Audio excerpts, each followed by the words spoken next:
The big mid-season patch has finally arrived.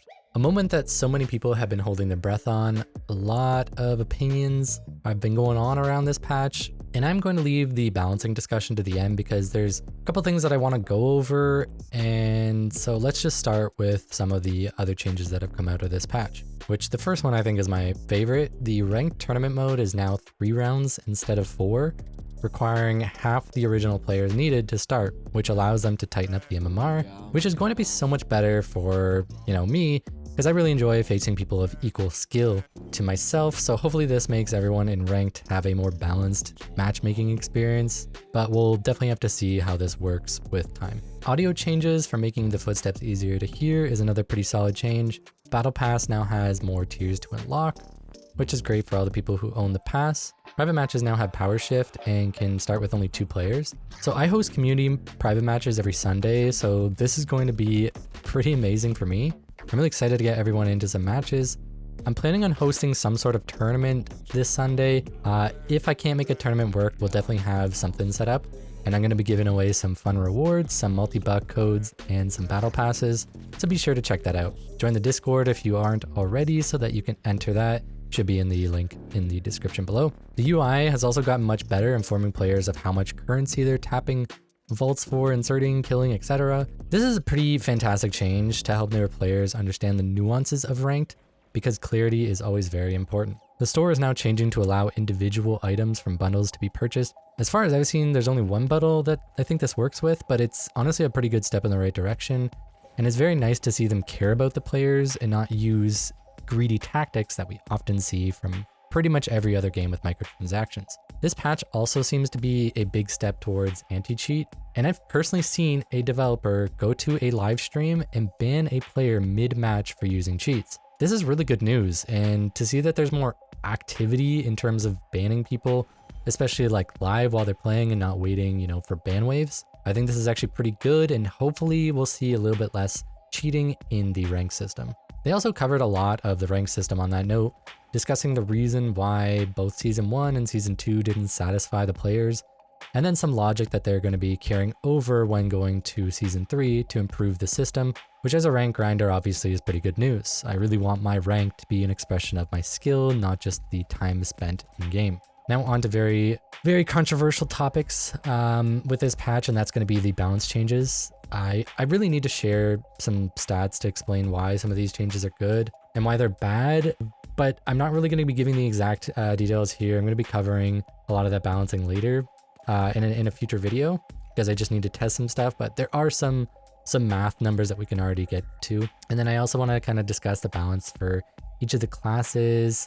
For heavy, we have the barricade getting a size increase. So I think this is meant to be a way to prevent the head glitching tactic that we see a lot, especially with like the Lewis and M60. But this also creates a way better cover for your team and makes it easier to survive, especially without mesh. So Charge and Slam and Goo Gun players that have barricade can actually benefit a lot more from this. But if you are using mesh, then barricade might not be as good. It also means stealing cash outs is going to be way easier with this new barricade.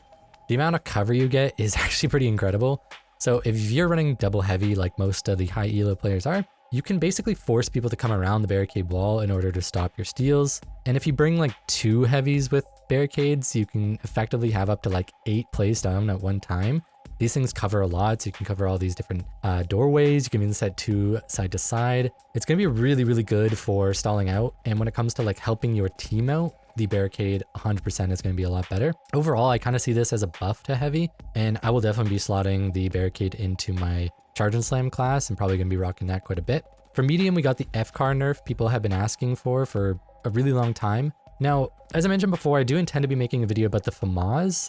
I'm probably going to do the FAMAS next because I want to kind of compare it to the other weapons now, because I actually think with the new TTKs, the F-car is actually a lot more on par with the FAMAS and the AKM, which is really good when you look at it in a vacuum, right? If you're just looking at the weapons that are on medium, they actually seem a lot more balanced compared to each other. However, the struggle that I'm seeing with this is that the heavy class now has better weapons across the board. The SA-12 has a better TTK than the model, which would be the medium shotgun. And then pretty much any medium weapon also doesn't have a better TTK than the SA12, but even then we can look at the Lewis and the M60, and both the Lewis and the M60 now have a faster TTK than all of the medium weapons outside of the Model 1887. And the Model 1887 actually only kills faster when facing mediums. If you're facing a light or a heavy, the TTK on the Lewis and M60 will actually win. Keep in mind that the heavy actually just starts a fight with an RPG most of the time. So this kind of feels like the medium class is being pigeonholed into that support class, which I think is fine, but it does discourage certain playstyles on medium, such as the turret and the dematerializer, especially like if you don't want to bring the defib, you're really being discouraged because there isn't really any strengths in the medium class besides the heal beam and the defib. A lot of the other things, even if they're okay to use, like the FCAR and ACAM of course can still be used, it's just the fact that it isn't really its strength anymore. The primary weapon is not the strength comes from the heal beam and the defib. And I think you can look at a lot of classes and there's specific things that they have that really make them strong. And we'll get into the light class later, but when you look at heavy has so many options to bring that it's still strong. You can remove basically any individual thing on the heavy class and it still is stacked. Whereas if you remove certain things from the medium class and the light class, you end up with a weaker class. But luckily you still have the heal beam and the defib, so in high-low those are still really strong. I also like to point out that balancing around recoil is kind of a weird one, because I have heard that argument with the Lewis gun. Well, it has a lot of recoil, but if you do watch my streams or even some of my clips, I'm sure you've seen me on the Lewis gun, and I've had multiple comments about how it looks like my Lewis gun has no recoil. I have it at mastery level 7, and the recoil control is just kind of like second nature. Recoils are always something that you can learn, and once you've learned it, it kind of becomes pointless to balance around that pattern. DPS and TTKs are much more important factors to balance around in a game where there is little to no bloom when you are ADS. I think if you are newer to the game, it's, obviously a bit of a challenge to learn that recoil, but I think it's just more frustrating than it is anything. I just think the power of the Lewis isn't really affected by recoil nerfs. The power of it is still extremely strong, and even then the M60 still kind of outshines all the medium weapons, and that thing is actually pretty easy to control now. Next we have the light class changes, the stun nerf, the cloak nerf, and the glitch buff. So I think the stun nerfs are good. I did feel like it was a mandatory pick on the light class. The cloak also kind of has little to no counters, so this was kind of a good change in my opinion. The glitch buff was something that I felt should have already been a thing, so that's definitely a W. My issue with these were that there was no compensation. Being the squishiest class, in my opinion, means you should have the strongest gadgets, which obviously will feel frustrating to face, but it's kind of needed considering how easily a light will die. The light class is sort of built like a glass cannon, but it just doesn't have the cannon part at its current state. I'm not advocating for annoyance in this game, but the lack of variety can be quite frustrating, and especially at higher elos where light was considered kind of a throw pick before this patch, but this patch just kind of reinforced that opinion. The medium heavy comp is going to remain dominating in ranked. Now I understand there's a difference in casual and higher elo. In casual modes you can really run anything as there isn't a real skill-based matchmaking, and typically people are just kind of having fun and not really trying there. So balancing for this will always sort of be about removing what is deemed annoying by the player base. But honestly, whatever is annoying tends to just be whatever is popular. The way the developers have been approaching the balancing definitely feels very lean towards nerfing whatever is a popular annoyance within the community, and I think removing what is considered annoying is definitely a good approach. My concern is the lack of balancing for the game as a whole because of it. There's a good way to balance games in order to cater to everyone, and that is something we just aren't seeing here. Annoying mechanics will always be in video games because popularity will create annoyance. People will get very tired of seeing the same thing, dying to the same thing over and over. So naturally, after this patch, people will move to the next strong thing, and that will be the next complaint of the community and most likely the next nerf. Take Power Shift, for example, where people who frequent it want Sniper nerfed, even though in ranked, most of the players probably forget that snipers even exist in the game because of how rare they are picked. Variety is what is lacking, and this is kind of a big reason for both casuals and ranked players, because they're both suffering from a similar experience with different targets of complaint. A big focus on casuals is just to have fun. Most don't stress stuff like the meta, and they can get frustrated when the experience is the exact same. The truth is, light is just a fun class to use. Heavy is kind of boring. I know a lot of people who main heavy might not agree with that statement that heavy is boring, but I think it's pretty clear when you look at the higher elo versus lower elo, the pick rate of certain things kind of show what is fun and what isn't. A lot of people use the meta and try to use the strongest stuff in super high elo, which is why you see double heavy medium pretty much across the board for a lot of the top players. Whereas if you're looking at casual games where people are just trying to hop on and have fun, heavy is very rarely picked because it's just kind of boring. Because of that, light will always have a really high pick rate, and people use whatever is strong on that class, and then also whatever is enjoyable and easy to use. Which is why you'll see tons of XP 54 lights who use cloak and stun, because it's just a manageable thing to use while being some of the best picks on the class. But in the grand scheme of things, light just isn't that strong. It suffers from being fun and having a few gadgets that make it viable. Its popularity is kind of what killed it. I think when it comes to ranked and high elo in particular, and by high elo I'm kind of referring to Diamond 1 players, light is basically dead, but it might get picked for fun the odd time. For casuals, light is far from dead and will remain one of the most popular picks because it's just a fun class, and casuals will always use what they deem as fun, which is the way games should be played. You shouldn't be playing this game if you're not having fun, and you should be playing this game to have fun. I think it's very telling from the feedback about the nerfs to light that a lot of people are targeting their ideals around balance more around hate for a class than love for the game. Considering I'm a flex player, this means that I play heavy probably most of the time because it's just the strongest class in the game, and I try to pick what's best for my team. I want the game to succeed more than anything, and balancing will always be a tricky topic for the developers. And seeing the notes on the FCAR where they tried to balance for both casuals and higher elo was a really good note to see. I really hope this logic that they're using is something that they apply more in the future, and when doing so, they don't overlook other aspects of the game. As stated before, catering to everyone is important. I hear the argument, catering to casuals is the best because the majority of players are casual. And I see this point, but keep in mind that there is kind of a difference between casual players, then the regular players, and then competitive players. I think a lot of people like to categorize themselves into one or two, but if you are the one that's consuming a lot of YouTube content, most likely watching this video, you're on the Discords, you are involved in some of the community that the YouTube members and streamers have created, you're not a casual.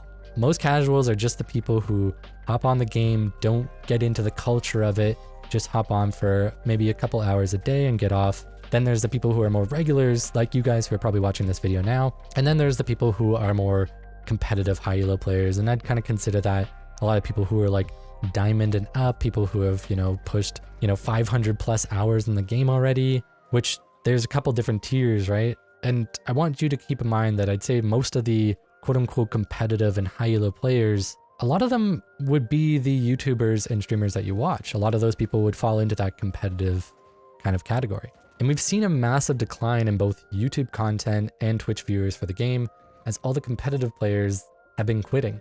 Even me, I don't even play the game as much because it's really hard to find a team. There's not really a lot of people that are in high elo. Most people are just kind of quitting the game, moving on to other games because there isn't that balance and there isn't that excitement that we kind of had in the beginning of the season when we could use any class and get away with a lot of stuff, and we're really being pigeonholed now. Without a viewership, the game can struggle to reach a bigger audience. So if you do want to cater to both the casual, lower elo side, the regulars, and the high elo players, the competitive players, if you want to cater to kind of everybody, you really need to make sure that everybody's happy, because if there isn't a bunch of people pushing content, pushing streams and stuff, you're not going to get that marketing that reaches a bigger audience. And without that audience, you're not going to grow a competitive scene. It's just a little bit tricky, and I don't think using that logic of you have to cater to one group or the other is correct. I think you really do need to cater to everybody, because I think everybody is important to the overall economy of a game. And I wouldn't even argue that we necessarily are catering to the casuals. The constant nerfs we see in this game is altering the average time to kill to a higher and higher TTK, which leads to a game that feels much different from what we all experienced day one. If we keep getting nerfs, the game may become very watered down, and oftentimes leads to weapons and gadgets just feeling really bad and often just boring to use. Stuff like recoil nerfs makes the barrier to entry much higher and can often just discourage new players. Making things weaker also leads to things just feeling not as unique or as impactful, which is another discouragement that I see. I'm hopeful for the future because this patch did bring a ton of good stuff. I'm just hoping that we can find a way to make heavy more enticing to casuals while also making them less dominant in high elo. And I definitely think there's a way to get there. And I'm hoping that with future balancing patches, we take the consideration of making sure that everybody is catered to and not just a small minority that might be complaining about a specific topic. If you haven't already, be sure to subscribe. I cover tons of guides and info on the finals. Thank you to all my YouTube members. Let me know your thoughts on the new patch in the comments below. If you made it this far, congrats on doing so. Feel free to look at the screen. There's actually 2 codes on screen right now. One is a battle pass code and the other is 500 multi-bucks codes. Another quick note, I want to say that I was struggling with my stream on Thursday and I was able to figure out my issues with recording. I figured out the solution and it was something wrong with my GeForce experience. And after I uninstalled it, reinstalled it, I went through some process with the support team and then it ended up being fixed and I gained about 75 more frames per second, and I can now have my game set to a much better resolution and even get better frames than before. The first game being played on the video is on the new higher resolution that I will be recording on, so as you can see it's a lot more crisp. The second game was actually basically lowering all the settings to try and max out as many frames as I could. I did find that this kind of looked ugly, but the final clips are from what it looked like before I figured out this solution, so you can kind of compare. I think this is actually kind of insane, but yeah, thanks for watching. Stop picking light, and I'll see you in the finals. We should be good here. Gassing it up. Take a gear. Alright.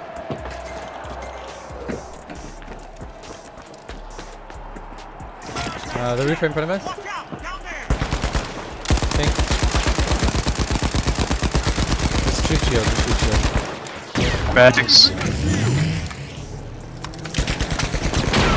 Got someone pushing left side on site. They're getting behind. They're going for it.